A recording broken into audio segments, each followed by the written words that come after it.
Hi, this is Patty, and I'm here today to show you some little tricks that I have that I do. Kind of, I guess you would call them kind of money saving and getting the most out of the supplies that you do have. One of the things that I do is I go and get wallpaper sample books.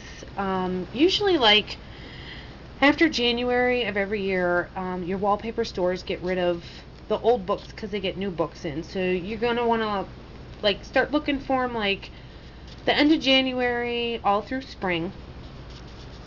And what I do is I find images like this in the wallpaper and I cut them out and I just keep them. And what I do is I will scan them on my printer and I can reduce them so they're like this size, and I think this was reduced to 60%. Or you can enlarge them, like if you're doing a big album or you want to cover a big area, you can enlarge it too. With this image right here, this is an album that I started making. Let me get it over here so you can see. This is an album that I started making. Oh, nothing's glued, so I kind of can't tip it too much. But this flower right here is this, and I reduced it. And then what I did was I cut it out of, and I just use regular printer paper. You could use cardstock if you like. I just use this because what I do is I back it on cereal boxes so it's very stable. And I took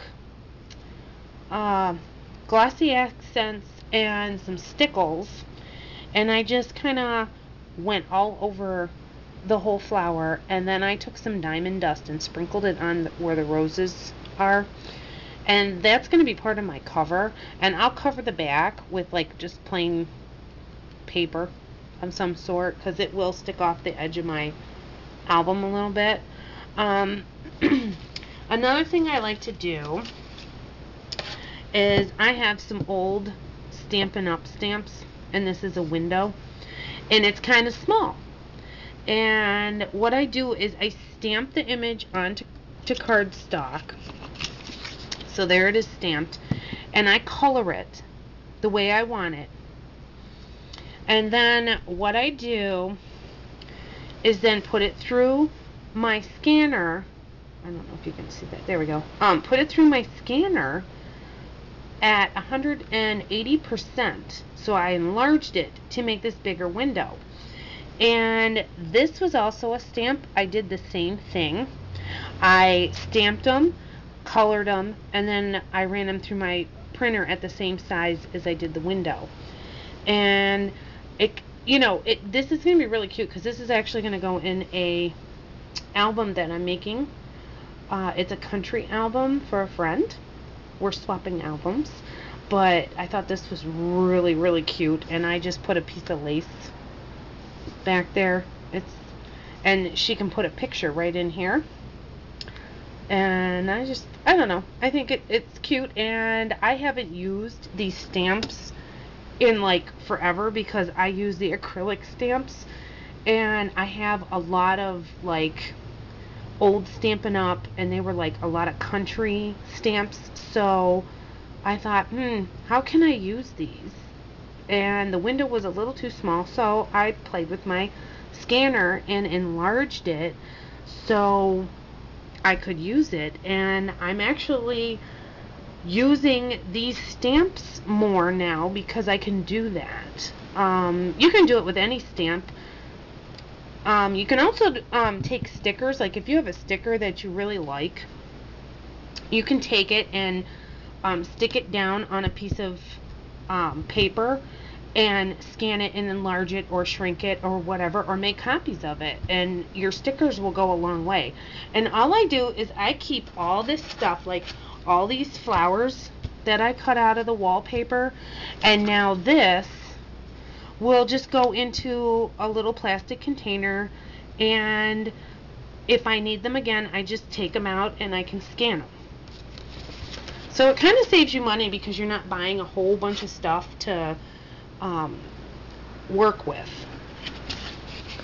And then I thought I'd show you, this is, get in, this is paper that I made look like really vintage with the coffee, and I meant to show you this with the video I did with coffee staining paper to make it look vintage. And you can see it's got, when I do this, what I do is I soak the paper with the coffee, and then I crinkle it all up, and it gives that old look. And if it tears a little, that's good because it makes it look really old.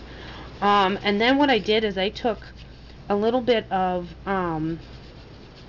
red, I forgot the color, but it's the red distress ink, and I just lightly went over the top of it, and that's how I got the reddish color too in there, so it looks really old. And then I took, to the edges, I took vintage photo and went around the edges of it. So I just thought I would, share a few things that, I guess, tips and tricks. Another thing you can do with your scanner is when my little one outgrows her clothes, I will then cut them up, and here's like a denim pocket, and I kind of distressed it a little bit. And what I like to do is run it through the scanner too. That way I get more use than one out of a pocket. And if I'm gonna make a pocket, I will run it through twice and then glue your pocket together. And it does look like denim when you scan any kind of fabric. It actually comes out looking like actual denim. I've scanned lace before, and it made the paper look like lace. So there's an idea for you.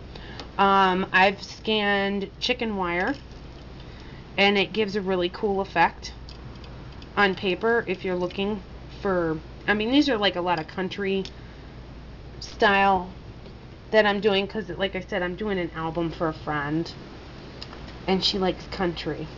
But okay, so this is the candles that are going to go in my window. But as you can see, this is the actual stamped image, and it'd be too small, so I have to scan these and enlarge them, but I haven't colored them yet. I'm going to color them, and then they're going to go right in here like this. I'm going to cut them out and put them right in the window at the bottom here.